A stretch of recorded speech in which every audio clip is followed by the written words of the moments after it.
One problem I'm having with this channel is that I don't really have the resources to find the weird stuff I want to talk about. There are a lot of weird TV shows out there, but for most of them, if it hasn't been found on a forgotten videotape and uploaded to YouTube, I have no real way of finding it. Like this drama where an ex-cop has a call-in show and takes matters into his own hands, vigilante style, and it stars young Yeri Cole. 3 seasons, but it's not anywhere, so I can't watch it and see if it's good as the fans think. If you've got a hookup of old TV shows, hook a person up. So sometimes you just gotta go with what crosses your path. Like this 2-disc set of the best of Season 2 of Simon and Simon. Only 10 episodes, and 2 of them are the 2-parter where we get their first adventure where they're menaced by a state senator with an eye patch. Not a lot to really get a read on the whole show, but I definitely understand these characters now. Simon and Simon are brothers, just 2 brothers, who co-own a private detective agency, and they could not be more opposites. Rick Simon is the older brother, and he has a mustache. He's a real manly man, former Marine, and he doesn't play by the rules. Then there's his little brother, AJ, a real pretty boy. He went to college and used his head and also doesn't play by the rules. These two are a bad influence on each other. They do a lot of crimes. They have a number of highly unlikely adventures in San Diego, where they are frequently assisted by Janet Fowler, AJ's ex and a district attorney that keeps them out of trouble, and her father Myron, AJ's former boss and mentor. Also their mom, Cecilia, is there. She's a real firecracker. They get into way too many fistfights and frequently make trouble for themselves.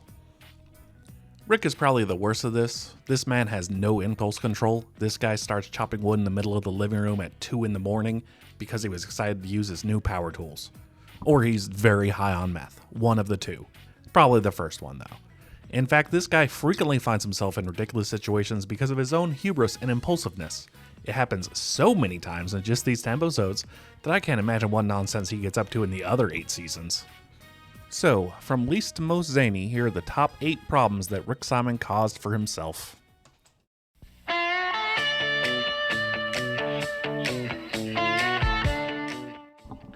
There are technically 9 stories on the disc, but the first episode I watched had no impression on me. I didn't have a sense of these characters yet, the story was all over the place. The only thing I remember is that psychic visions are apparently real, so there you go. Maybe it's good. I don't remember it, and it's funnier to not look it up.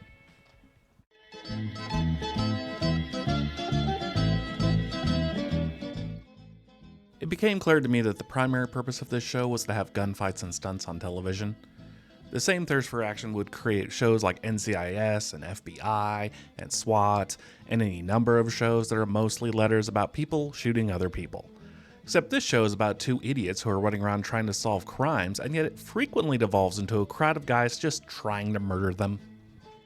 Like the ending of this episode, where one of Rick's lady friends comes to him because her sleazebag husband disappeared during dinner, and she gets arrested for his murder. They do some investigating, doing their usual thing, and they realize that this was a mob hit and confront the mob, apparently not realizing they are very outnumbered. It's a prolonged gunfight and they need to get out of there, so they flip to see who has to run and get help. Unfortunately, it's Rick, and while he does get them both outside, oh hell, there are a bunch of guys out here too. Well, this is a fine kettle of fish. Oh, thank God it's the FBI. Wait, hang on, we gotta check that this is actually the FBI. Gotta be safe. It could be just another gang of armed gunmen. Those guys are everywhere. It is in fact the feds, and they take care of everything, but they also arrest the boys, because they just had a prolonged gunfight. That's against the law.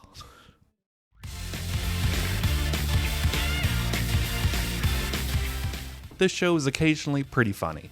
Most of the jokes are combined with our heroes' usual machismo, their unfounded white guy confidence hoisting them by their own petard over and over again, like the time the boys are interviewing a witness or something at a pool, and this big guy tells them it's time to go. Well, Rick doesn't ever face down a challenge because he's got a mustache. And then... Okay, guy. Now I'm gonna give you just one chance to talk about this nice. Hi. Can we stop by the house so I could change? What for? We hard cut to them later with Rick absolutely soaked. Good joke. Pretty good joke. Also in this episode, Rick falls out of a tree.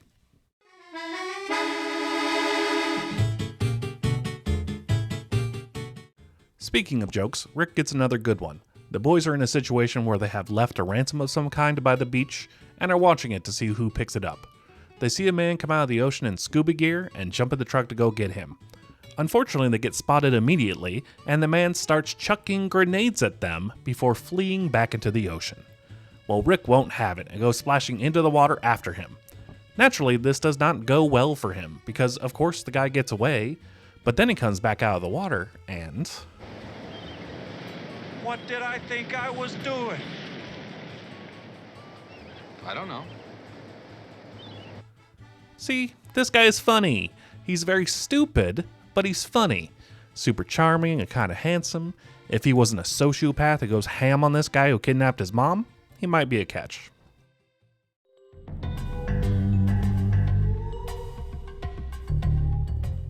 I could talk about the adventures of Pirate's Key, an early adventure Rick and AJ's where they catch wind of a gambling pot of an illegal poker game that was abandoned somewhere in the swamp, and we discovered that the reason they act the way they do is because they are from Florida. Of course they are from Florida, as is the rest of the primary cast apparently. It turns out that all four of them moved to San Diego at some point, after it was clear that these two lunatics should not be working together. They bring out the worst of each other's excesses. Janet was prepared to leave AJ if he went through with trying to find that treasure, and while it's implied their relationship survived this bump, we know it doesn't survive overall. They're only in each other's orbit because he's a morally gray private detective who isn't above taking advantage of a woman's love for him. If you want to know my thoughts on AJ, that's bonus content. It's in the Patreon. There, I mentioned it. No big deal. And while the adventure is kind of exciting, it is not Rick who is being a real idiot here. It's his detective skills and intimidation tactics that keeps them safe this whole time, even though they should really forget about it. I mentioned the state senator had an eye patch, right? Clearly evil. No, where Rick bones up is the wraparound story of this two-parter, where the boys are being sued for wrecking a senator's car after they took it from the valet lot to chase after some burglars. They only need to chase the burglars because Rick, who was stationed to take photos of the theft, had to blow his cover and make a quip at them, which got a box toss at his head and his camera taken away. Could have avoided this whole thing if he had just kept his mouth shut. It is good that they are having their license taken away, actually. But after hearing testimony of how the small county Florida sheriff is a moron, this somehow excuses all of their behavior and there are no consequences. You guys screwed up. You should have not have taken the car. This is very definitively your fault.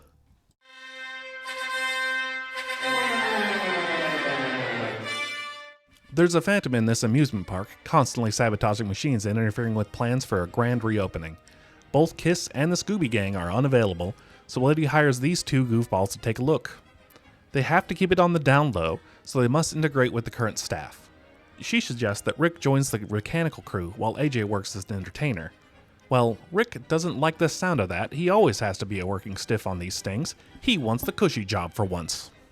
So they switch, and Rick hates it, because of course he does. The work requires him to be nice to children, and he doesn't like being nice to anyone. He spends the entire time in the back of the room rolling his eyes at the very concept of improv and being unnecessarily confrontational. And Rick, buddy, this is what you signed up for. Switch back if you hate it. Don't spend the entire time sulking during training like a real sourpuss. The instructor is determined to make Ricky lighten up, though, and pulls him in front to do a role-playing exercise, which he takes as an opportunity to just be a real creep.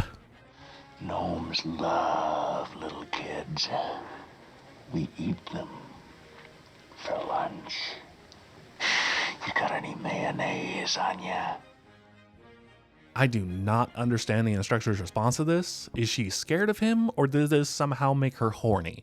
Why did she not kick him out of the class for this? He's clearly not doing it right. Also, none of this matters because they figure out who the Phantom is. It's an ex-Marine who has a grudge against the Colonel who bought the park because he allowed his troop to get wiped out, and then the Colonel sicks his private army on the boys, and there's even more gunfights until the Phantom reveals the Colonel's deception and they all turn on him. Oh, and then that guy just dies. Really weird episode, actually. Not sure why this is one of the top-rated Simon & Simon episodes. I think because it's a war episode, but the entire thing is pretty weird.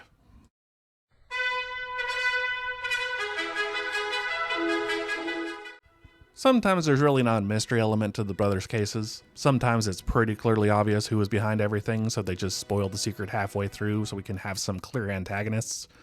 Like this episode where a producer is trying to reboot a Lone Ranger analog with a hot young star, but in doing so screws over the aging actor who played the role originally, whose drunken ass was getting by on promotional appearances he is now barred from. The old Rough Rider crashes a press conference in protest of the contract change, and then the next day the producer is found dead, and the old actor was completely blitzed and does not remember what happened. So he gets arrested. Pat Bertram himself comes to the boys to ask for help with the situation. When the show folded, I got into real estate, and you might say that I struck it rich in the hills after all. Of course, the show doesn't want us to worry, so we see that it was the wife, working with a henchman to get all the money or something not important. This case is a real hootenanny. They visit an old-timer saloon run by the skipper, and we watch a bunch of famous stuntmen roll around.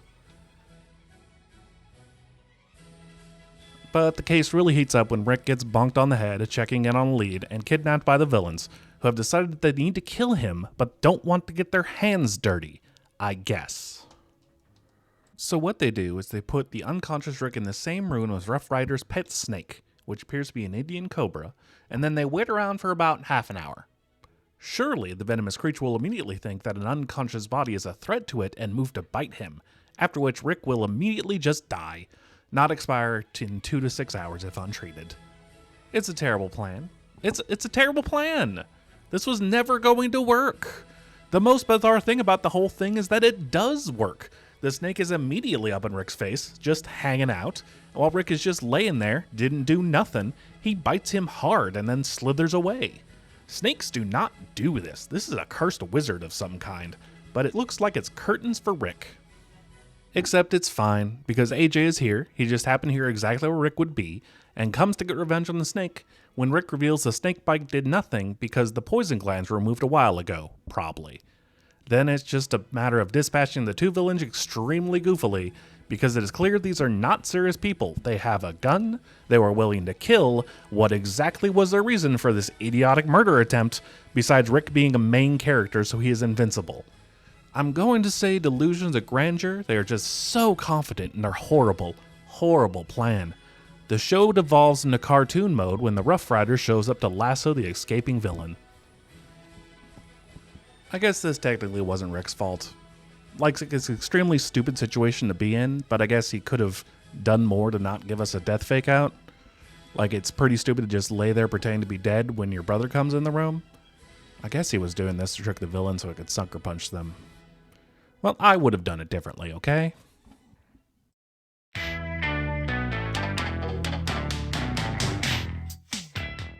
The boys are hired by the sister of some dork who seems to have been tossed off the roof by some real mean dudes. The death is labeled an accident, but she thinks something is up, and hires the boys to go to the college and look around. AJ joins the track team, and spends the majority of the episode just running around in little shorts and learning how to steeplechase. Also, he steps on a rake that may have been planted by a couple of douchebags, who seems to like him for no real reason. I mean, besides the fact that he is a man in his 30s who joined the college track team. That's pretty creepy, dude. Meanwhile, Rick is just wandering around campus because he can definitely blend in with the youths, when he finds out that the science lab on campus is offering $22.50 an hour to participate in torture experiments. Well, that sounds like a lot of money, I guess, because Rick gets himself electroshocked multiple times by an aggressive student and then is shocked himself when he refuses to push a black woman athlete. I am not sure what's up with his reaction here. Does he not want to hurt her? Or is he just a masochist and likes getting hurt? That would make a lot of things make sense. After these grueling experiences, Rick is offered a little drinky drink that will supposedly restore his vitality. While it does this, it also makes him hella loopy, and Rick starts to think he can fly and tries to jump off a building. AJ talks him down, and then the sister who hired them is also found dead. They do this a lot, just kill off a woman for drama, and it sucks. Women are treated very poorly as characters in the show. There's a lot of unchecked machismo and misogyny in the series, just a heads up. Rick and AJ finally figure out what's going on. All these weirdly aggressive people on campus are coming out of this lab, where they are secretly developing a super soldier serum for the government and testing it without consent on the students. It doesn't take much to convince the scientists behind this to maybe not doing this extremely unethical thing, but for some reason the gang of aggro bros hears this discussion through the intercom and decides to burn the lab to the ground right then. The boys escape and the show is over, despite the fact that the fallout of this particular case has to be massive. Simon and Simon should be called in front of a Senate hearing. We need a part 2.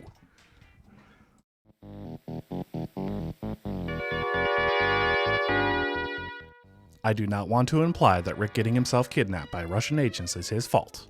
Nor am I blaming him for the most yakety-sax rescue I've ever seen, where a couple of agents interrupt a hostage exchange in old person costumes and then riddle the ground with bullets to surprise attack them. They should have all died. But I am blaming him for not bailing on this case much earlier, because there were some serious red flags that they just kept ignoring, and he's the older brother, so it's his responsibility. The whole thing pops off when their shady coroner friend comes over and asks them to hang on to this thing for him and meet him in Las Vegas in a few days. And they want to go to Las Vegas, so they are in. Their home is immediately broken into, and it turns out Howard was murdered. Who is Howard? Not super clear, but this provokes them to open the box to find that it's a Tiger Electronica game. So they go to Vegas to find their coroner friend, Jerry, to figure out what he dragged them into. They can't find him and need to bribe a lady to tell them he is hiding out in a bunny ranch. They also pick up a hot hitchhiker, because of course they did, but she's secretly a government agent. Something is going on here. What's going on is that hidden within the shitty video game is a mega chip. Oh my god, this prop looks cheap as hell, and apparently every government agency wants this thing. This is when you bail and tell Jerry they are headed home, because this is definitely not worth it, especially when they head to the exchange point for this shady deal, and the contact for this exchange is the ventriloquist dummy. Not the ventriloquist himself. He doesn't say much. The dummy. Absolutely noping out of this situation. Ain't no way this ends well. It does not end well, as the bad guys break in, shoot at everyone, blowing the dummy's head off, and kidnapping Rick.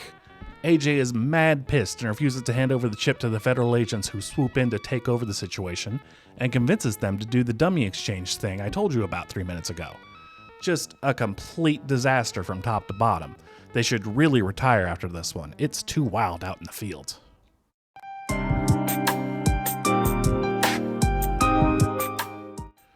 Not that this stopped them, as this is a reminder, this is only season 2.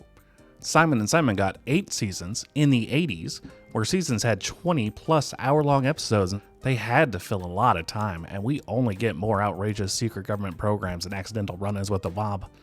Maybe I pick up season 8 and see how off the rails it got. We've been talking about the mob a lot. Let's keep that running when I tell you about Columbo's interaction with the mafia next time. Norm's in this one. So long. Excuse me? What do you mean, excuse me? Your last name's Colombo. Don't you speak Italian? Well, I never got the hang of it. Maybe you can help me. What's the Italian word for kidnapping? I don't understand. I mean, would you...